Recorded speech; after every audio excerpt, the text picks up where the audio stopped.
A gente já viu a história do Linux, agora vamos continuar aqui. Por que bioinformática e Linux? Por que a gente está vendo Linux nessa disciplina? Por que eles são tão populares juntos, né? Primeiro, razões históricas. Os programas foram feitos para Unix e, portanto, para Linux também, que é um sistema muito parecido, né? E as pessoas geralmente usam o que já está disponível, o que já acostumaram, o que já conhecem. Então, por razões históricas, quando você está fazendo computação de alto desempenho, cálculos científicos, coisas assim, você geralmente usa alguma coisa que já está disponível nesse campo, que veio do Unix e depois foi para o Linux. Como eu falei agora há pouco, o Linux está disponível em qualquer tipo de computador, especialmente os servidores muito grandes, muito poderosos.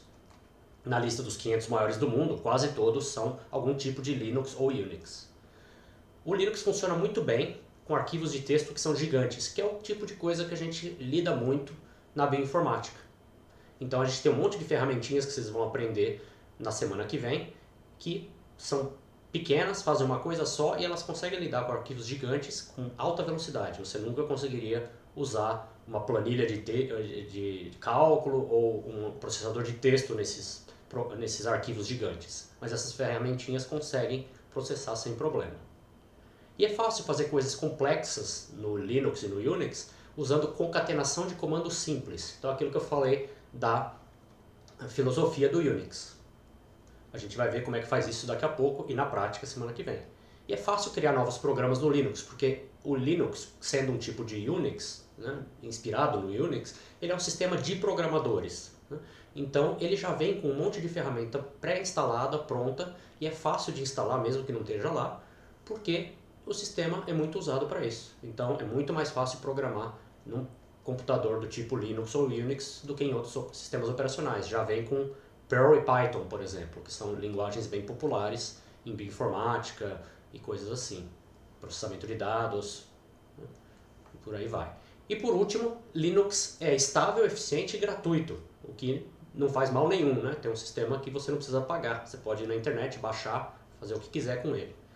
E é aberto para todo mundo modificar. Então, se você tem necessidades específicas, você vai lá e muda o Linux para suprir as suas necessidades. Na prática, vamos dar uma olhada no que é o Linux na prática, né? Bom, para entender uma idiosincrasia do Linux, digamos assim, vocês têm que conhecer o conceito de distribuição. As distribuições de Linux são tipos específicos de Linux. E aqui a gente tem logotipos de várias delas, algumas das mais populares. Uma distribuição consiste do kernel, que é o Linux propriamente dito, aquela coisa que o Linus Torvalds criou, mais um monte de outros programas junto. As ferramentas e bibliotecas do GNU estão sempre lá, geralmente, o Linux e as ferramentas GNU, e mais um monte de coisa que pode variar. Cada Linux pode ser diferente um do outro. Então o sistema gráfico pode ser diferente, o gerenciador de janelas, o ambiente de trabalho, que é o desktop, pode ser diferente. Tudo isso você pode escolher como um Lego. Você pode escolher as peças que você quer para montar o sistema que te interessa. O gerenciador de pacotes que instala e desinstala programas, a documentação que vem, todo tipo de aplicativo, como browser, processador de texto, assim por diante, jogos, o que for, e um repositório de programas, geralmente, que é tipo uma App Store, né, dos sistemas Linux. Aliás, começou nos sistemas Linux mais de 20 anos atrás. E a cara dele, na prática? Bom, como eu acabei de falar, tem um monte de distribuições e cada uma delas decide como fazer o sistema e a cara que ele vai ter. Então aqui está a cara de um sistema baseado no GNOME 2.x, né? Alguma das subversões da versão 2 do GNOME, que é mais primitiva, você não vê tanto mais hoje em dia. Já o GNOME 3, que é mais moderno, tem essa cara, bem diferente. É Linux do mesmo jeito, só que está usando um ambiente de desktop diferente.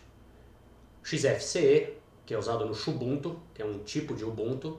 Ubuntu é uma distribuição muito famosa, é muito popular porque é fácil de instalar e de usar. Ele tem uma cara um pouco até parecida com a do Mac, né? O pessoal se inspirou para criar aqui uma barra de programas aqui embaixo, que some quando você não está com o mouse lá, e assim por diante.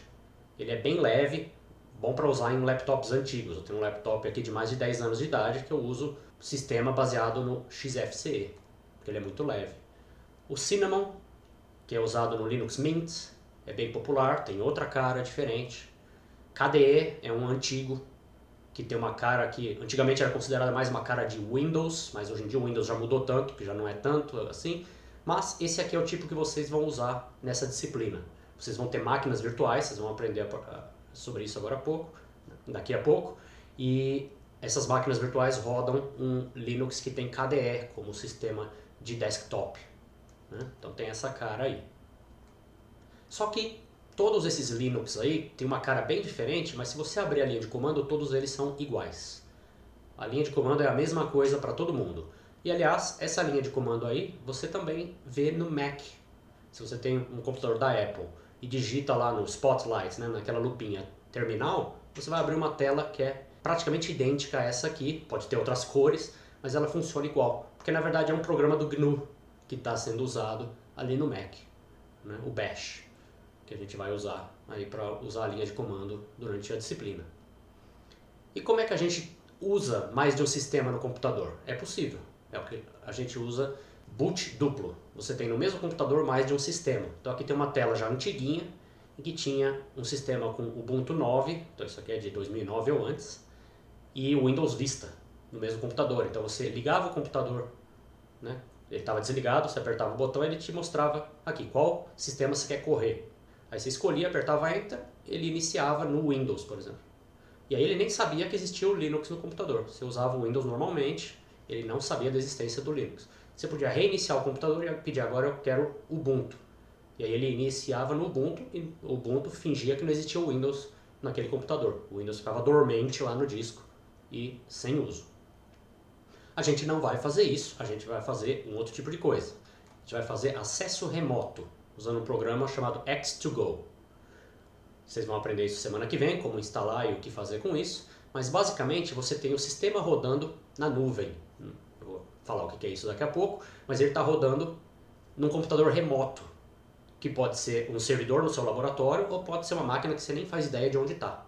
E aí você acessa a tela daquela máquina, controla aquela máquina de qualquer lugar do mundo usando um software especial. Então aqui é uma imagem que eu roubei do professor Arthur, em que vocês veem um computador Windows com uma janela aqui que contém a tela de um computador Linux que está rodando remotamente. Então isso é acesso remoto, que é o que a gente vai fazer usando computação na nuvem. O que é computação na nuvem? Vocês têm um sistema em que você tem servidores em qualquer lugar do mundo, sabe-se lá onde. Os nossos são da nuvem USP, estão em algum lugar aqui na Grande São Paulo, é o rumor, não sabemos exatamente. E esses servidores podem te servir aplicativos, uma plataforma, né, de banco de dados, por exemplo, ou de armazenamento de documentos, como Dropbox, digamos assim, ou infraestrutura. Então você cria computadores para ter poder de processamento, ou um monte de disco para armazenar seus dados, e por aí vai. Então, quais são as vantagens de ter computação na nuvem? Primeiro, que os seus dados estão disponíveis de qualquer lugar, a qualquer hora, sem problemas. Os dados podem ser acessados por qualquer dispositivo que esteja ligado à internet. É seguro, né? A segurança dos dados, o acesso, backup, tudo isso é feito por quem gerencia as máquinas lá da nuvem. Você não precisa se preocupar em fazer backup, em se vai cair a luz, se vai queimar um disco. Eles cuidam de tudo. Você paga e eles cuidam de tudo isso. E a capacidade de processamento. Você pode configurar máquinas virtuais na nuvem, que é o que vocês vão usar na disciplina, são criadas pelo professor Robson, com diferentes capacidades, né? Então, você pode criar uma máquina com 5 processadores, ou com 50, ou com 200. Você paga mais por mais processamento. Você não precisa mais, deleta aquela máquina e cria uma menor. Aí você passa a pagar menos. Mesma coisa para disco, memória e por aí vai. E tem também os custos, que são uma outra vantagem da computação na nuvem. A manutenção das máquinas de infraestrutura, ter que trocar peça, tudo isso quem cuida é o pessoal da nuvem. Você paga pelo serviço e não se preocupa com nada disso. Agora, como tudo na vida, a nuvem também tem suas desvantagens, né? Primeiro, se os seus dados são críticos, se eles são secretos, digamos, tem muitos dados de pacientes, coisa que regulação governamental, por exemplo, não deixa que saia da sua mão, que tem que ter uma segurança muito grande. Pode ser um problema porque você não sabe como é que o pessoal lá, provedor da sua nuvem, cuida dos dados, eles têm cuidado com isso. Então, se vazar, é coisa complicada para os pacientes. O acesso aos dados é uma vantagem, que está em todo lugar, é universal, mas também é um problema, porque se a internet cai, você não consegue fazer nada, né? No seu computador local, tudo bem, está sem internet, você consegue continuar trabalhando, mas na nuvem, não. E o tráfego de dados? Se você usa arquivos gigantescos, ficar passando eles pela internet de um computador para outro pode ser uma coisa lenta. Isso é cada vez menos problema, que a gente tem redes cada vez mais rápidas, mas pode ser um problema porque os nossos dados são tão grandes, né?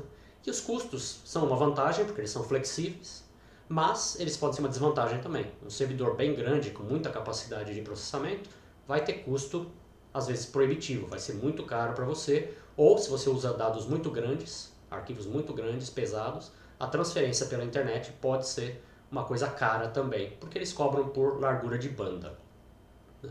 Então aqui a gente viu rapidamente a nuvem e o tipo de sistema que vocês vão estar usando durante o semestre.